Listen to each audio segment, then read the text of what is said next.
అక్కడన్నా సరిగుండి సావండి. ఎక్కడికండి వెళ్తున్నారు? Old age home కి. ఎందుకు? ఎందుకేంటి, వెళ్తూ రోజు నరకం బల్లైపోతున్నా. 25 కేజీలు బత్తా తెస్తే 10 రోజులకే అయిపోతున్నాయి.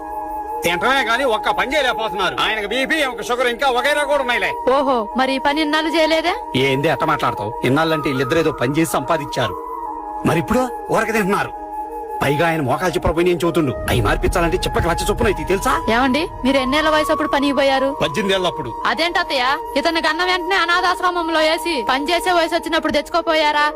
ఏం మాట్లాడుతున్నావు? న్యాయం మాట్లాడుతున్నాను. మన దగ్గర ఉంటే ఆయనకి చెప్పలేపించాల్సి వస్తుంది అంటున్నారే. అసలు ఆ చెప్పులు పోగొట్టుకుంది మీకోసం పని చేసి కదండి. వాళ్ళు పని చేయట్లేదని ఇంత ముద్ద పెట్టడానికి ఆలోచిస్తున్నారే. మరి మీరు 18 ఏళ్ళ దాకా ఏం పని చేయకుండా వాళ్ళు కూడా ఎందుకు తిన్నారండి? సరే, వాళ్ళు అవసరం లేదని పంపిస్తున్నారుగా, అలానే వాళ్ళ ఆస్తి కూడా అవసరం లేదని నాకు అగ్రిమెంట్ రాసివ్వండి.